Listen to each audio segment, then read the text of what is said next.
Ini aku yang nggak tahu malah.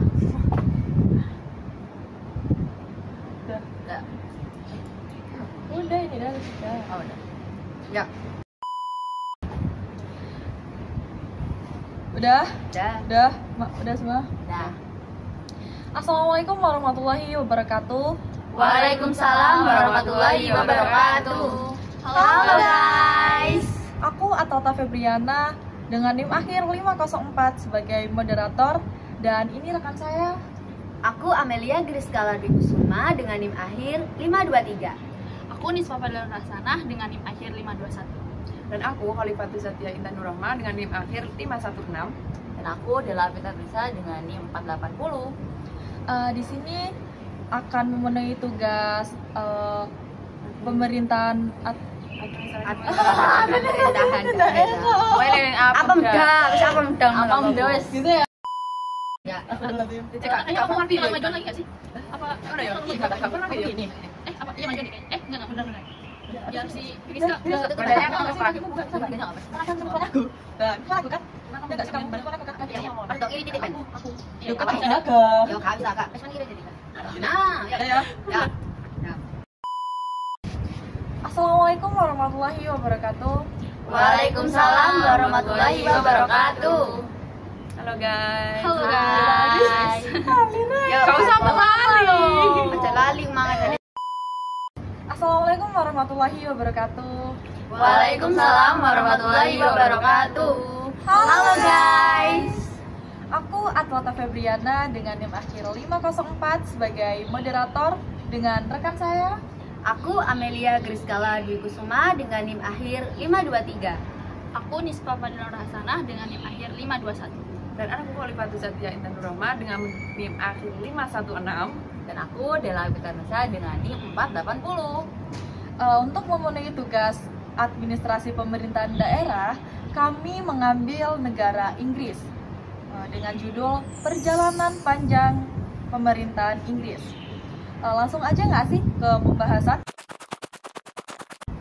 Pernah nggak sih kalian bertanya-tanya bagaimana monarki yang kuat seperti Inggris bisa menjadi negara demokrasi seperti sekarang? Biar kita lebih paham dan kenal sama Inggris, yuk kita mulai cari tahu bagaimana perjalanan panjang sejarah pemerintahan Inggris dari masa kerajaan-kerajaan kecil hingga menjadi kekuatan global. Sejarah pemerintahan Inggris. Nah, kalau ngomongin Inggris, pasti ya yang terlintas di benak kita yang pertama pasti kerajaan.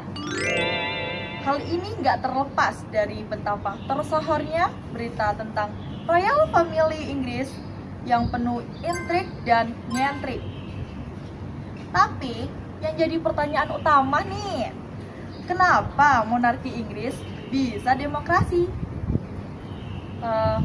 Karena sejarah Inggris adalah kisah tentang kekuasaan, perebutan tahta, dan evolusi sistem pemerintahan. Kita akan mulai dari awal ketika Inggris masih terdiri dari beberapa kerajaan kecil hingga penyatuan Inggris Raya. Bisa dimulai untuk menjelaskan? Mungkin yang aku tahu mengenai kerajaan Anglo-Saxon ini memiliki struktur pemerintahan dan juga kehidupan sosial bagaimana Anglo-Saxon ini mengatur masyarakat dan juga hukum serta peran pemimpin antar raja dalam masyarakatnya. Mungkin aku bisa jelasin beberapa proses pemerintahan Inggris ini. Yang pertama yaitu kristenisasi dan peran gereja. Nah, di mana proses konversi Anglo-Saxon ini ke agama Kristen dan dampaknya terhadap budaya, seni dan juga kependidikannya. Yang kedua, serangan Viking dan juga pertahanan Anglo-Saxon, di mana eksplorasi tentang serangan Viking dan cara bangsa Anglo-Saxon ini beradaptasi dan juga bertahan. Nah, yang terakhir yang aku tahu, bahasa dan juga sastra Anglo-Saxon ini mengenai karya seperti Beowulf serta bagaimana bahasa Inggris kuno ini berkembang hingga saat ini. Mungkin itu yang bisa saya jelasin. Kalau itu menurut pandangan Mbak Intan ya. Jadi kalau kalian semua nih ada nggak sih pandangan lain dari perjalanan Inggris? Aku. Mbak Dela, boleh nih. Ya, kalau yang aku tahu ya, jadi tuh salah satu peristiwa yang juga berpengaruh terhadap Inggris di masa awal-awalnya itu ada penaklukan Norman di tahun 1066. Jadi itu tuh penaklukan Norman ternyata berpengaruh kepada mengubah sistem kepemilikan tanah dan juga hierarki sosial di Inggris.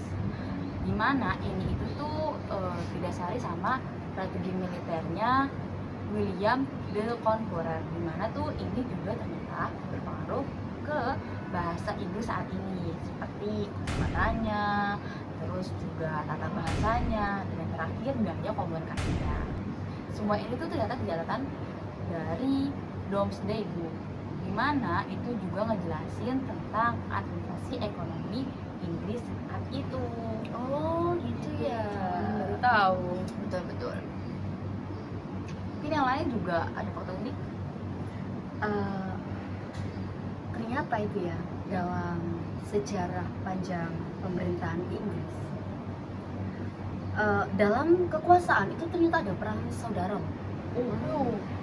Dan itu terjadi sekitar tahun 1642 hingga 1651, di mana raja dan parlemennya itu memiliki konflik sehingga menyebabkan ketegangan di antara politik gitu loh.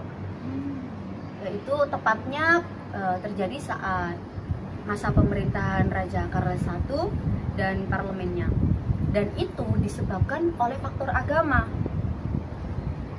Dan juga kalian tahu nggak sih siapa itu Oliver Cromwell? Nggak tahu ya? Nggak tahu ya. Oliver Cromwell itu, beliau itu merupakan tokoh sentral yang memiliki kontribusi terhadap militer hingga pemerintahan protektorat. Dan di samping itu, ternyata perang antar saudara ini itu memiliki dampak yang cukup signifikan terhadap masyarakat Inggris pada saat itu ya, yaitu mempengaruhi kehidupan sosial ekonomi mereka, baik dari kelas bangsawan maupun kelas rakyat jelata.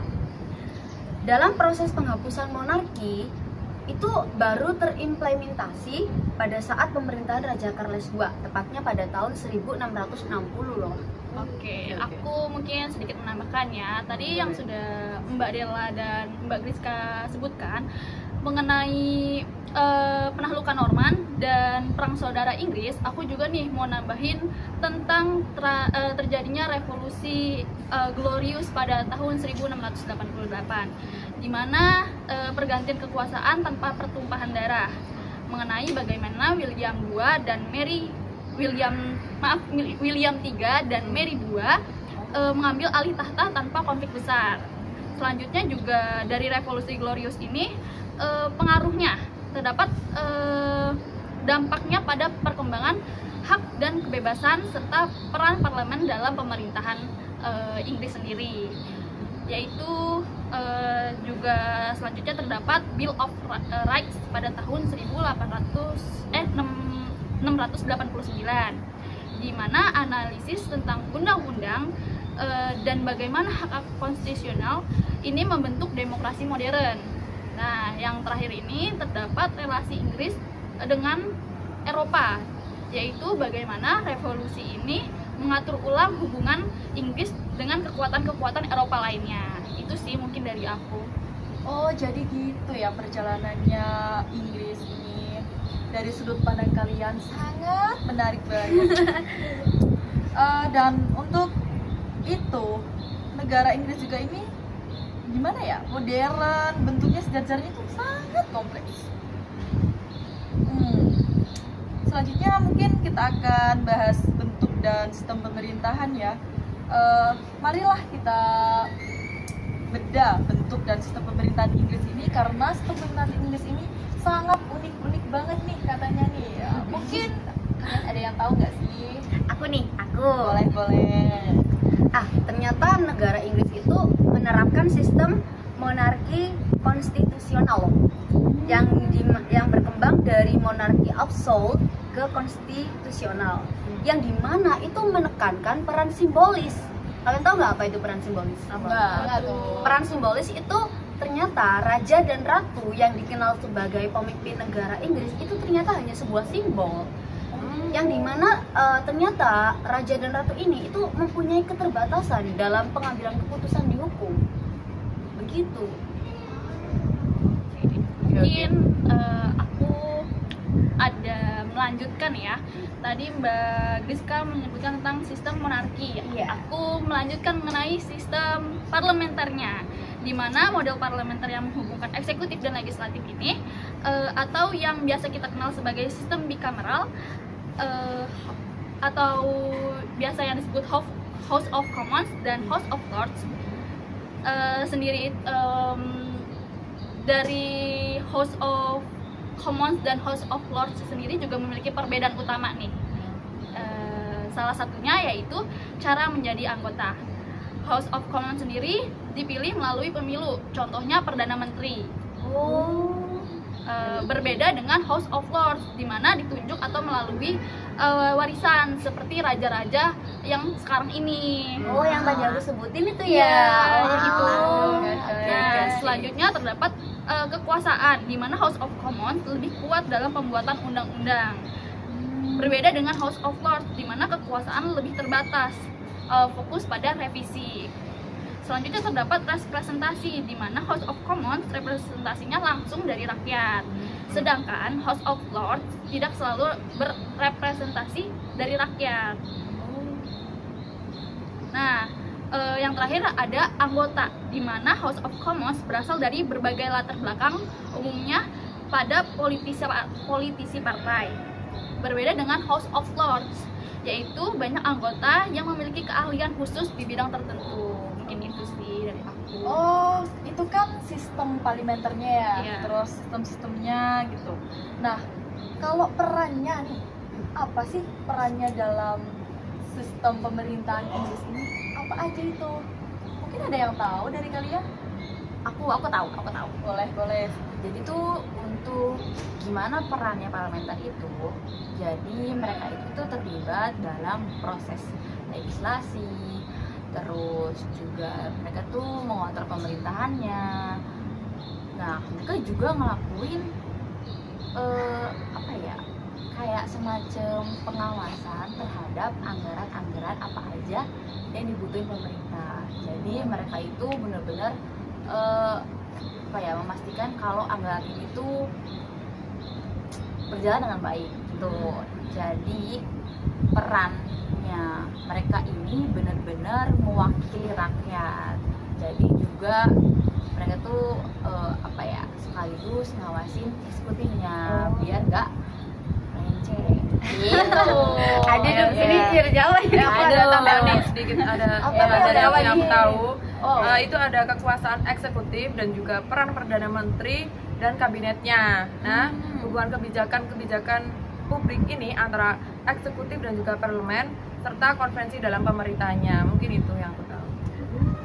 Ternyata bukan hanya parlemen loh yang memiliki kontribusi dan peran. Rakyat pun juga berkontribusi Iya, dong. harusnya sih, itu harus deh. Iya. Contohnya nih ya, dalam sistem pemilu. Nah, pastikan partai politik memiliki peran ya yang cukup signifikan terhadap media massa, ya kan? Nah, contohnya tuh referendum dalam keputusan penting. Kayak gitu. Wah. Jadi gitu ya peran dan sistem parlementernya ya. Betul. Oke. Tapi semua itu gak ada yang sempurna ya. Iya, Seperti hidup ini juga gak sempurna. Betul. Masuk. Nah, kalau gitu kita lanjut bahas kelebihan dan kekurangan aja nggak sih, biar kita sama-sama tahu. Ya. Nah, mungkin kalian ada yang tahu nggak sih kekurangan atau kelebihan dari sistem ini, sistem negara Inggris ini? Kalau dari yang aku pahami, kelebihan dari sistem politik Inggris itu yang pertama ada stabilitas politik.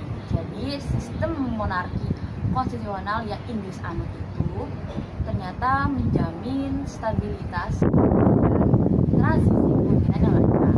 Yang kedua juga ada demokrasi yang sudah matang, di mana tradisi parlementer yang dijelaskan itu memastikan bahwa partisipasi rakyat yang tadi kita omongin itu tuh benar-benar terjaga juga ada keseimbangan dalam pembagian kekuasaan. Terus yang ketiga itu ada perlindungan HAM.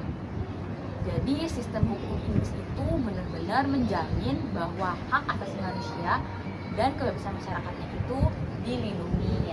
Dan yang terakhir, mereka juga punya pengaruh global yang top lah, di mana mereka itu memiliki peran besar di panggung politik dan ekonomi dunia. Itu tuh yang aku tahu untuk kelebihannya. Oke, mungkin tadi yang sudah Mbak Moderator bilang terdapat di setiap kelebihan pasti ada kekurangan. Aku bakal sebutin nih kekurangannya. Contohnya yaitu terjadinya kesenjangan sosial, di mana hal tersebut terjadi ketika di pemerintahan Inggris sendiri masih sering sekali ketidaksetaraan ekonomi yang masih menjadi tantangan sendiri. Yang kedua yaitu birokrasi kompleks, di mana struktur pemerintahan yang rumit itu dapat memperlambat proses pengambilan keputusan. Itu sih, mungkin ada kekurangan lain. Aku nih boleh nambahin nih. Pertama nih ya, aku tuh paling setuju banget nih sama komenan dari Mbak Nisfa, ya kan? Tapi bukan hanya itu loh, ternyata kekurangan dalam sistem politik di Inggris itu. Apa aja Pak Gries? Ada lagi nggak tambahannya? Ada dong. Contohnya nih ya, perubahan di Inggris itu sangat lambat loh ternyata. Ya, dan itu disebabkan oleh tradisi politik mereka yang dimana mungkin udah mengakar kali ya, makanya sulit sekali terjadi perubahan. Dan juga adanya ketergantungan terhadap sejarah mereka gitu. Jadi untuk memulai inovasi yang baru dalam pemerintahan ini itu sangat sulit sekali. Begitu. Jadi kalau misalkan pemerintahan mau merubah itu nggak bisa, karena apa, inovasinya itu tidak dapat tersalurkan dengan baik kepada masyarakat Karena mereka ketergantungan sama tradisinya. iya betul sekali Mbak Inta. Jadi gitu. Guys, maaf ya guys, mungkin ada suara-suara yang nggak akan menghalangi podcast kita kali ini. Oke guys. Oke, lanjut. Sangat unik-unik sekali ya, dari kekurangan, kelebihan itu. Tapi di satu sisi lain mungkin kelebihannya seperti stabilitas politik, demokrasi yang matang, perlindungan hak asasi manusia, dan pengaruh global memberikan fondasi yang kuat bagi pemerintahan yang efektif dan responsif. Tapi nih, namun di sisi lain ketergantungan pada sejarah menunjukkan bahwa sistem ini perlu terus diperbaiki dan disesuaikan dengan kebutuhan masyarakat modern. Dengan mengatasi kekurangan ini, Inggris dapat memperkuat sistem pemerintahannya dan memastikan bahwa semua negara terlibat dan memanfaatkan masyarakat dari proses politik yang ada. Pada sistem pemerintahan ini pastinya ada lah ya dampak positif dan negatifnya dari setiap pemerintahan. Pasti. Nggak mungkin pasti ada ya. Ya udah deh, kalau gitu apa sih dampak positif dan negatifnya dari sistem pemerintahan negara Inggris ini? Kalau yang aku tahu nih ya, Apa tuh? dampak negatifnya itu kolonialisme, ekspansi kolonial di Inggris ini menyebabkan penindasan dan juga eksploitasi di berbagai wilayah, dan itu banyak banget di berbagai wilayahnya yang ada penindasan juga eksploitasinya tadi. Nah, karena seringkali pemerintahan ini mengabaikan hak masyarakat dan juga sumber daya alam yang ada di sana. Dan nggak itu juga, sejarah kolonial Inggris ini juga terkait dengan perdagangan budak transatlantik, yaitu karena menyebabkan penderitaan luas dan juga dampak yang berkepanjangan bagi masyarakat yang terpengaruh di sekitar itu. Mungkin itu yang aku tahu. Kalau itu kan kolonialisme, ekspansi kolonial Inggris ya. Tapi ada nggak sih dalam globalnya gitu kira-kira? Ya, ada guys. Jadi ternyata dampaknya itu juga berpengaruh kepada ketimpangan global, di mana itu menciptakan ketidaksetaraan ekonomi dan sosial yang berkelanjutan. Jadinya tuh ya, negara-negara bekas jajahannya mereka dan juga negara-negara maju itu tuh masih saling mempengaruhi bahkan sampai sekarang. Terus juga ada konflik internal, dimana ini itu kayak mempengaruhi juga memicu konflik internal di antara negara-negara maju. Cuman negatif juga pasti ada positifnya kan? Iya. Ada siapa nih yang mau jelasin positifnya nih? Masa kalian nggak tahu sih? Pasti tahu dong. Pastilah. Sini aku jelasin ya. Apa itu positifnya? Jadi tuh ya, kalau untuk positifnya, pertama ada perkembangan ekonomi, di mana sistem pemerintahan yang terbuka, terus juga stabil, itu berhasil mendorong pertumbuhan ekonomi yang pesat, terus juga menciptakan lapangan kerja sehingga memastikan taraf hidup standar masyarakatnya. Nah, kalau yang kedua itu ada inovasi dan kemajuan teknologi. Inggris itu emang dikenal sebagai pusat inovasi, di mana mereka itu punya banyak penemuan dan kemajuan sehingga mereka itu juga berkontribusi terhadap sains global. Itu yang aku tahu kalau untuk dirinya. Mungkin ada yang mau nambahin? Aku pernah dengar kalau pengaruh pada budaya yang di Inggris itu budaya yang kaya dan juga warisan budaya di Inggris termasuk sastra, seni dan juga tradisi karena telah memberikan kontribusi signifikan terhadap kekayaan budaya di dunia. Nah, karena menjadikan Inggris sebagai pusat pertukaran budaya.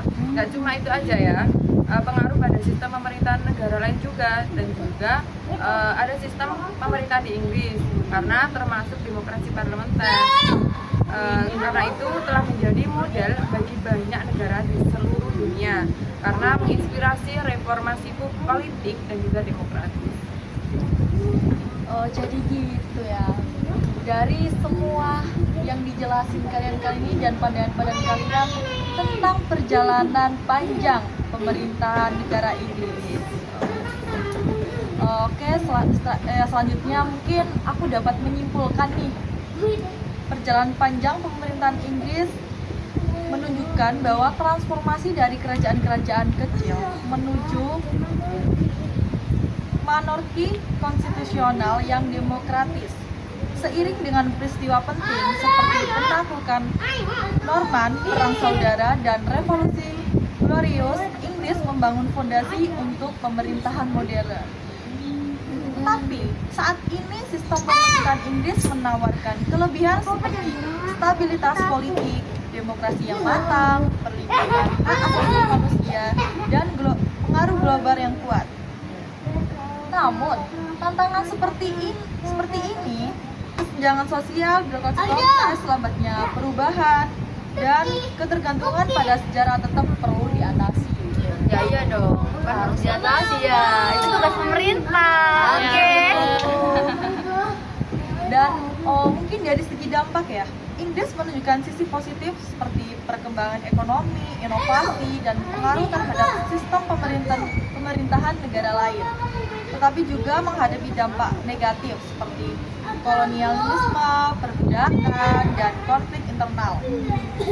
Jadi untuk memahami perjalanan ini, mungkin pemerintah penting ya untuk menghargai kompleksitas sistem pemerintahan Inggris dan perlunya adaptasi dengan kebutuhan masyarakat modern.